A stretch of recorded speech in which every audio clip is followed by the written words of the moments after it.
시골 운동회는 우리의 추억을 많이 담고 있습니다. 그 중에서 뭐 여러 가지 릴레이도 있고요. 많은 게임들이 있지만은 가장 가슴을 어떻게 두근거리는 그런 게임 있는데요. 그것은 바로 박 터뜨리기가 아니었나 하는 생각이 드는데요. 아마 다 공감을 할 겁니다. 오자미를 가지고 탁 때립니다. 천군과 백군이 편을 갈라서 막 서로 빨리 터뜨리기 위해서 하는데, 근데 그 바구니 안에 뭐가 감추어져 있는지는 이 비밀이에요. 서프라이즈예요. 그날에 따라 다릅니다. 대부분 맛있는 점심시간 그러면서 꽃가루가 쏟아지고, 때로는 요즘 뭐 초콜릿도 넣어놓고 사탕도 넣어놓고 하던데요. 이런 어떤 아주 두근거리는 이 게임이 바로 박 터뜨리기였습니다. 그 안에 뭐가 들어있을까? 터뜨려 봐야 압니다. 그래서 서로 먼저 던지려고 가까이 가서 던지다가 그것도 너무 가까이 가면 안 됩니다. 그 오자미에 맞습니다. 그래서 적당한 거리에서 힘을 다해 던졌던 그런 기억이 있습니다. 이처럼 터뜨려 봐야 압니다. 그 안에 뭐가 들었는지. 늘 설레지요. 혹시 여러분 신앙생활을 하면서 하나님과 만나면서 하나님을 이처럼 한번 터뜨려 보셨나요? 이게 무슨 얘기인가? 하나님이 박처럼, 그 바구니처럼 그 안에 뭔가가 들어있을 것 아닙니까? 여러분들 하나님이 어떤 분인지 아십니까? 그래서 궁금하다는 겁니다. 실은 신앙생활이라는 것은 하나님이 어떤 분인가를 알아가는 과정입니다. 아는 만큼 내 신앙은 하나님께로 다가갑니다. 성숙이라 그러죠. 성화라 그러기도 합니다. 그래서 실은 하나님을 알아가는 과정이 우리의 신앙생활이라는 사실입니다. 그래서 저는요, 하나님을 어떻게 하면 하나님 안에 무엇이 들어있는지 그것을 훔쳐볼 수 없을까? 목회자로서의 본질적인 고민입니다. 하나님이 작정을 하고 열지 않는다면 알 수 있을까요? 추측일 뿐입니다. 하나님이 작정하고 가두고 열어주지 않고 보여주지 않는다면 어떻게 알 수 있습니까? 캄캄합니다. 그래서 스스로 이 모든 진리를 알겠다고 나선 사람들이 있습니다. 그들이 수도승들이며 대부분의 도를 닦고 있는 종교란 이름하에 열심을 내고 있는 부류들입니다. 글쎄요, 진리가 무엇일까요? 여러분, 진리는 멀게 생각할 이유가 없습니다. 내가 누구며 어디서 왔어, 나는 어디로 가는 존재인가 하는 것, 이것이 진리입니다. 왜 이게 진리일까요? 내가 누군 줄도 모르면서 평생을 달려온들 무슨 의미가 있나요? 여러분, 방향과 목적지가 잘못됐다고 생각해 보세요. 그런데 열심을 내어서 달려갑니다. 더 빨리 달려갑니다. 의미가 있나요? 아무런 의미가 없지요. 그래서 이것이 진리라는 겁니다. 내가 누군지, 내가 누구인지부터 알아내야 된다는 겁니다. 그래서 실제로 인간들은 이것을 찾고 있는데 이걸 도라고 합니다. 그런가요? 동의하겠죠? 그래서 내가 누구냐? 그러면 나는 어디서부터 왔느냐? 또는 어디로 가고 있는가? 당연히 이어져 나오는 질문이죠. 그래서 이게 진리라는 겁니다. 세상 모든 것이 존재한들 내가 없으면 무슨 의미가 있나요? 아무런 의미가 없죠. 그래서 진리는 여기서 출발합니다. 그래서 저는 목회자로서의 본질적 고민이 늘 저를 따라오는데요. 내가 누구인가 하는 것에 해석의 폭을 넓혀가고 이해의 폭을 넓혀가는 것, 이것이 바로 목회자의 사명이더라는 겁니다. 점점 알게 되니까 나는 무슨 일을 해야 될지를 정확히 또 찾아가게 되어 있습니다. 이 일은 썩어져 없어지는 일이 아닙니다. 왜냐하면요, 나를 창조한 목적이 있으니까요. 그대로 사용되는 겁니다. 혹시 이 물컵이요, 어떤 용도로 만들어졌는지는 우리 성도님들이 다 알고 있습니다. 그런데 여기에다가 이걸 재트리를 만들어 버린다면, 여호와 이래, 여호와 하나님이 준비하신, 이건 물컵이에요. 물컵. 물을 담아서 물을 먹는 용도로 사용되어야 됩니다. 그런데 이게 엉뚱한 용도로 사용된다면 존재 의미가 없는 겁니다. 우리 인생이 그렇지 않나요? 하나님과의 만남을 제대로 가지지 못하면, 다시 말해서 진리와 도 안에 내가 그 하지 못한다면 속도는 의미 없습니다. 그래서 그 속도를 높이기 위해서 부를 찾아가고 권력을 찾아가고 또는 여러 가지 이상향을 찾아서 사람들은 열심을 내고 있지만은 마침내 그 목적지는 무의미한 곳이 되어버리더라는 거예요. 그래서 주님이 이 땅에 오신 겁니다. 그것을 가르쳐주기 위해서. 그걸 우리는 십자가의 도라고 합니다. 예. 그러면 하나님이 어떤 분인가, 그것을 점점 해석의 폭을 넓혀가고 이해의 지경을 넓혀가는 그 일을 해야 되는 목회자인 저는 하나님을 이 박처럼, 운동회에 박 틀기처럼 그 안에 들어있는 하나님이 어떤 분인지 열어주지 않으면 저 스스로는 알 수 없습니다. 열어준 것을 가지고 열심히 쫓아갑니다. 그것이 바로 이 성경입니다. 이 성경이 하나님이 어떤 분인지 보여주시는 해석서입니다. 여기에 하나님이 대부분 노출을 다 시켜놓았는데 내가 누구이다라는 것이 들어있더라는 겁니다. 성경은 놀라운 선물입니다, 여러분. 이 만들어지는 과정도 이거 뭐 초월적이에요. 부정할 수가 없습니다. 사람이 만들 수 없는 이야기들이에요. 네. 그런데 이 말씀 속에서 제가 박터트리기처럼 그 안에 들어있는 하나님, 노출되어 있는 하나님을 어떻게 하면 더 잡을 수 있을까? 더 알 수 있을까? 하면서 고민을 하면서 늘 제가 목회자로서의 삶을 살아가고 있는데요. 그런데 이렇게 이 성경을 헤집고 이렇게 다니면서 말씀을 참 어떻게든 들어서 하나님의 실체와 만나려고 부단히 애를 쓰다 보니까 두 가지가 나오더라고요. 제일 먼저 나오는 건 물음표입니다. 아니, 물음표라니 처음부터 물음표 아니냐고. 맞습니다. 물음표가 다릅니다. 깨닫고 나니까 더 큰 이상한 물음표가 뜹니다. 그것은 무엇이냐면, 아니 도대체 왜 이런 일을 하시지? 그럴 이유가 전혀 없는 겁니다. 제 쪽에서 봐. 해석은 했는데 이유가 없잖아요. 그럴 이유가 없는 일을 하고 있으니 천사가 타락을 해버리니 지옥을 만들어버리는데 사람이 타락을 하니 독생자를 보내는, 이게 여러분 큰 물음표 아닙니까? 이걸 어떻게 응답하겠습니까? 성경을 알아서 찾았다면 안에서 이제 막 터뜨렸단 말이에요. 하나님이 어떤 분인지 이제 더듬어 간단 말입니다. 노출한 만큼 찾다 보니까 더 큰 물음표가 뜨더라는 겁니다. 그러면서 또 한 가지가 나오게 되는 것은 당연히 물음표에 대한 답을 저는 찾아야 될 것 아닙니까? 왜 이렇게 하셨을까? 왜 이렇게 하셨을까? 하나님은 사랑이시니라. 여러분 혹시 성경을 이렇게 막 짜서 엑기스를 뺀다고 해보세요. 뭐가 나올까요? 그 물음표를 또 짜보세요. 사랑 외에는 그 물음표에 대한 답이 없습니다. 그런데 기가 막히게 사랑을 갖다 탁 넣게 되면 이게 다 풀려버립니다. 사랑을 하게 되니 정말 사랑한다면 포기할 수 없지요. 어떻게 포기합니까? 그거는 사랑이 아니지요. 여러분, 사랑은 필연적으로 희생을 동반하게 되어 있습니다. 정말 사랑하는데 내가 희생하지 않을까요? 그래서 십자가 사건이 필연적으로 따라오더라는 겁니다. 물론 저만 찾은 답은 아닐 겁니다.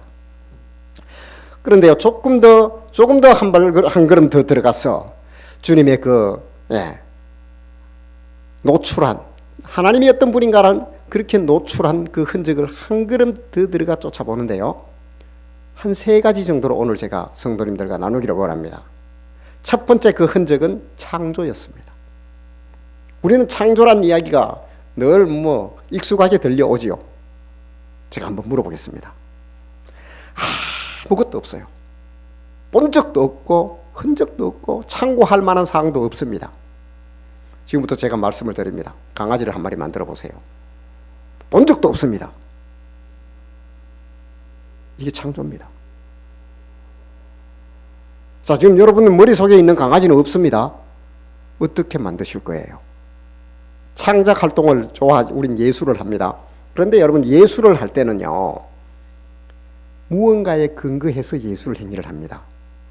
내가 의지하고 기다리고 보았던 또는 생각하고 있던 전혀 정보가 없는 상황에서 만들어질 수는 없습니다. 그래서 창조는 이 놀라운 겁니다. 그러니까 이 성경을 해집고 보면 제일 먼저 부딪히게 되는 것이 바로 창조라는 거예요. 신비입니다. 신비. 무에서 유가 나온다는 것, 이 창작 활동을 한다는 것은 상상을 초월합니다. 우리는 지금 다 보았기 때문에 그렇게 하면 될 거야 하는 정보가 이미 들어와 있습니다. 아무것도 없는데. 그래서 공부 잘하는 학생들은요, 작품을 만들어냅니다. 그래서 창작 활동이 참 대단한 겁니다. 소설가들이 아무것도 없는데 자기 스스로 생각을 해서 그 한 권의 소설을 만들어내는 건 엄청난 사고가 필요합니다. 물론 그 사고의 백그라운드는 이미 다 있는 거예요. 그걸 이렇게 응용하고 확대하고 발전시켜서 만드는 것인데 아무것도 없다는 그 상황에서 그것을 해나간다는 것은 글씨가 뭔 줄도 모르죠. 그걸 어떻게 해나가요? 그래서 하나님이 위대하신 분입니다. 그리고요, 이 창조라는 의미를 제가 왜 그 흔적으로 가져오냐면 창조를 보게 되면 하나님이 잡힙니다. 혹시 여러분 이 컵을 보면 이 컵을 만든 사람의 생각이 대충 그려지지 않습니까? 이걸 왜 만들었을까요? 여호와 이레라고 적어놨네요. 히브리어로. 여호와 이레라고 적어는 하나님이 준비하신다는 거예요. 네.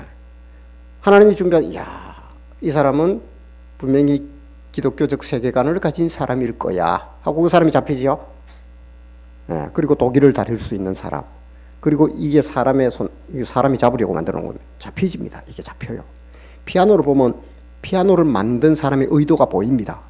그러한가요? 음악성이 뛰어날 것이며, 그리고 여기는 엄청난 수학적 계산이 들어가 있습니다. 그 사람이 어떤 사람인지 이 메이커요, 만든 이가 보인다는 겁니다. 한번 동물을 예로 들어볼게요. 저는 이제 체력을 관리하기 위해서 야산에 자주 등산을 합니다. 일주일에 한두 번씩은 반드시 시간을 내서 하고 있는데요. 그런데 산에 가다 보면 다람쥐와 만날 때가 있어요. 다람쥐뿐이겠나요? 다람쥐를 예를 드는 거예요. 그 녀석은 그 산중에서 저에게 보이려고 있는 게 아닙니다. 걔가 거기에 왜 존재할까요? 여러분, 다람쥐가 그 산에 홀로 막 뛰어다닙니다. 나무 위로 올라다니고, 그리고 청설모 이런 거 있죠? 막 나무 가지를 날아다니는 녀석들. 그 녀석도 막 돌아다닙니다. 그 무슨 의미가 있나요? 여러분 안 보면 그만이지요. 그런데 걔는 그 존재한단 말이에요. 누가 만들었습니까?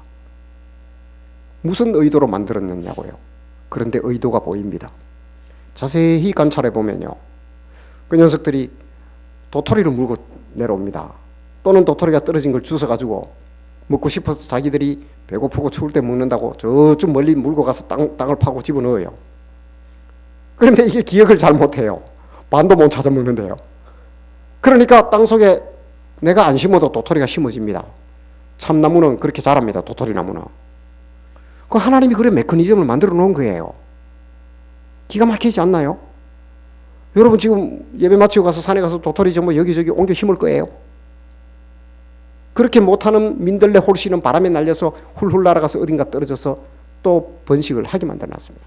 이 자연의 메커니즘, 창조의 세계의 메커니즘을 여러분들이 한번 보세요. 창조주의 의도가 보입니다. 겉으로 만들어진 건 아무것도 없습니다. 세균과 바이러스가 없다면 세상이 시체 덩어리일 겁니다. 다 보이지 않는 것들이 보이지 않게 분해를 해서 흙으로 돌려보내버립니다.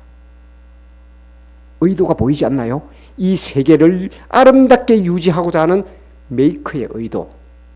그래서 놀랍지 않나요? 저는 그래서 창세기를 좋아합니다. 이 창세기는요, 하나님을 보여주는 가장 가까운 바로미터가 아닌가.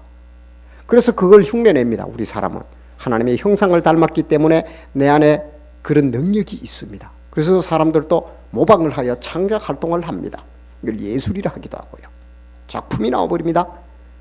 놀랍지 않나요? 그래서 이 하나님을 더듬어가는 과정의 첫 번째 흔적은 창조의 세계더라는 겁니다. 의도를 알게 됩니다. 하나님이 보입니다. 여러분, 그래서 로마서에도 보면 너희가 핑계하지 못한다고 합니다. 세상을 만드신 하나님, 저절로 있을 수가 있나요? 어제도요, 초등학교 3학년 여자아이들이 3명이 현장에서 영접 기도를 했습니다. 딱 가두어지니까 도망 못 가지요.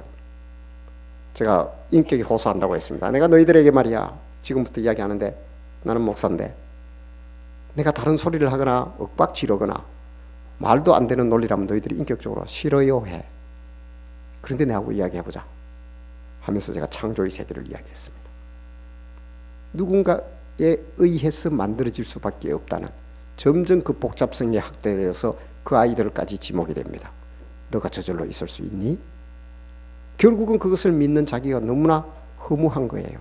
내가 스스로 그냥 존재할 수 없다는, 하나님에 대해서 생각을 해본 적이 없다는. 그래서 다음 프로세스가 진행되면 결국은 그 아이들이 그럼 너희가 준비됐다면 이 하나님을 만나보지 않겠느냐? 하나님을 만나기 위해서는 마음의 문을 열어야지. 내가 문을 걸어놓고 열지 않으면, 이런 놀라운 하나님이 계신데 그분을 내 평생 모르고 살아간다면 내가 만들어진 의도를 모르겠지. 그래서 너희들이 그분을 만나게 되면 앞으로 인생이 놀랍게 변화가 일어날 거야. 그 목적과 의도대로 너희는 살아갈 거니까. 내 초등학교 3학년 10살인가요? 그 아이들의 인격의 동기를 얻고 현장에서 영적 기도를 했습니다. 여러분, 창조의 세계는요, 하나님을 보여주기 때문에 그 하나님을 비추니까 그 아이들도 부정하지 못하는 겁니다. 놀랍지 않습니까? 성경을 헤집고 들어가면 제일 먼저 만나게 되는 것은 창조주 하나님이란 사실입니다. 이분을 반드시 만나기 바랍니다. 그리고 이 메이커, 나를 만드신 이 창조주의 의도대로 반드시 살아내기를 축복합니다. 두 번째 흔적이 나오는데요, 아직도 구약을 못 넘어갑니다. 신약보다 두껍거든요. 율법이 나옵니다. 율법. 무슨 율법이 하나님을 보여줘? 라고 반문하실 수도 있겠지요. 여러분, 율법은요, 내가 무엇을 요구하는지가 드러납니다. 계약이지요. 사람과 하나님과의 계약인데, 보험회사와의 계약, 그걸 보통 약관이라고 그러는데요, 그 약관에 보면 보험회사가 요구하는 조건이 있습니다. 주로 당신이 이만한 돈을 넣었을 때는 대인, 대물, 자차까지 되고, 뭘 하나 더 하려면 얼마의 옵션을 더 걸게 되고, 그래서 결국에는 보험회사가 요구하는 조건이 만들어집니다. 거기에 보아서 내가 만약에 동의한다면 계약이 이루어지는 겁니다. 그런데 보면 값을 A를 무슨 보험회사라 한다, B를 누구 계약자라 한다, 이름을 적게 되어 있습니다. 그래서 보험회사가 누군지가 나옵니다. 계약하는 내가 또 당사자가 누구인지도 나옵니다. 이 계약과 흡사한 것이 바로 율법이라는 사실이에요. 하나님과 우리가 이제 계약을 맺게 됩니다. 사람과 하나님이 맺게 되는데 십계명 중심으로 기억하시면 될 거예요. 거기에서 보니까 지금까지 말씀하시지 않았던 기가 막힌 이야기가 나옵니다. 나는 유일한 여호와다. 하나님은 유일한 신이라는 겁니다. 두 분이에요? 한 분이라는 거예요. 유일한 신은 단 한 명밖에 없다고 거기서 가르쳐 줍니다. 신은 세상에 딱 한 분밖에 없습니다. 다 하나님께로부터 창조된 피조물이라는 사실이에요. 이게 계명에 들어 있습니다. 율법에 들어 있다는 거예요. 그래서 우리는 알게 됩니다. 하나님은 어떤 분이라고요? 원인자입니다. 최초의 한 분이라는 거예요. 그래서 그분은 창조주라는 거예요. 그리고 나 외에 다른 신을 너희는 섬기지 말라는 겁니다. 거꾸로 이야기하면 나를 독점하겠다는 얘기죠. 거꾸로 또 추적을 해보면 나는 너만을 책임질 거야. 너를 절대로 빼앗기지 않겠다는 말이지요. 예, 율법이 하나님을 보여줍니까? 그렇지요. 제가 볼 때는요, 율법은 하나님을 어쩌면 가장 근접하게 드러내는, 하나님이 저기 계셔요, 이 거리 보다가 좀 더 가깝게 볼 수 있는 게 율법이 아닌가 라는 생각을 하게 되는데요, 세상에 지금 윤리와 도덕이 있습니다. 혹시 여러분 이런 생각을 해봤나요? 윤리와 도덕이라는 그 기준 말이에요. 네, 누구 것을 허락 없이 들고 오면 이게 도둑질이에요. 우린 다 동의하지요. 근데 이게 도둑질이라는 걸 누가 세웠냐고요. 이게 왜 도둑질이어야 도둑질이 됩니까? 이게 이 생각을 해보셨나는 거예요. 절대 기준이 무엇이길래? 자, 그러면 그 강자와 힘만이 막 움직이는 소돔과 고모라, 유황불이 떨어지기 전 소돔과 고모라라고 생각해 보세요. 거기에 법은 뭡니까? 힘이지요. 시끄러워 끝이지요. 시끄러워 끝이잖아요. 그러니까 기준이 다르다는 거예요. 그런데 절대 보편적 가치가 인류에게는 존재하는데 그것이 도덕과 윤리입니다. 이 도덕과 윤리가 도대체 어디서 왔느냐는 거예요. 이 기준이. 누가 기준입니까? 여러분, 이게 하나님입니다. 율법이 없으면 백성이 해이해진다고 했습니다. 그 얘기가 무슨 얘기일까요? 기준이 모호해진다는 겁니다. 그래서 세상에는 율법이 없다 보니까 하나님은 없다 하는 겁니다. 하나님과 계약을 안 맺으니까 내 마음대로 해도 되는 겁니다. 그런데 도덕과 윤리의 흔적은 남아있어서 걸리니까 보이지 않는 곳에서 그 일을 해버립니다. 그래서 들통나지 아니하면 위법이 아닙니다. 그런데 율법, 하나님이 기준이 되어서 살아가는 사람들은 생각부터 걸리기 시작하지요. 여러분, 절대 기준과 가치가 어디서 왔을까요? 이게 바로 하나님이 이런 분이라고 율법 속에 드러낸 겁니다. 그래서 인류는 보편적으로 윤리와 도덕이란 가치 기준을 하나님께로부터 가져다 쓰고 있는 겁니다. 정확합니다. 하나님이 없다면 여러분 도덕과 윤리도 없어집니다. 그래서 하나님을 없다 하니까 요즘 소수자 보호해서 뭐 이상한 법들을 만들어내지요. 차별금지법 이런 걸 만들어내면서 하나님을 놔두게 되면 이게 안 되는 거예요, 법이. 그래서 하나님이 없어야만이 성도 여러 가지라는 거예요. 남자와 남자와 여자와 여자가 이렇게 해도 하나님을 빼버리면 되는 거예요, 법이. 맞습니까? 근데 하나님을 딱 갖다 넣게 되면 법이 아니에요. 그래서 여러분 위협적이라는 겁니다. 인류는 점점 죄악에 타락한 인간은 하나님을 밀어내고 있다는 사실입니다. 여러분, 율법을 주는 하나님의 의도가 있습니다. 그것은 하나님이 나는 이런 분이야 하고 노출시키며 나와 사귀자고 당신을 우리에게 프로포즈하는 가정입니다. 신이 뭐가 아쉬워서 당신의 모습을 드러낼까요? 율법을 주었다는 것은 우리를 지독히 사랑하신다는 하나님의 증거입니다. 율법을 지키시기 바랍니다. 그리고요, 더 중요한 게 있습니다. 세 번째요, 이 성경을 통하여 흔적을 만나게 되는데요, 세 번째 흔적은 바로 예수 그리스도입니다. 하나님이 보이는 사람으로 와버렸습니다. 이제 이틀 후면 우리가 감사의 성탄절 예배를 드리게 될 텐데요, 이 약속한 보이지 않는 하나님이 보이는 하나님으로 드러난 것이 특별 계시고 그분은 예수 그리스도입니다. 그래서 나를 본 자는 아버지를 보았다고 말씀하셨던 겁니다. 예수님을 보니까 지독히도 우리를 사랑하는 거예요. 얼마나 사랑하냐면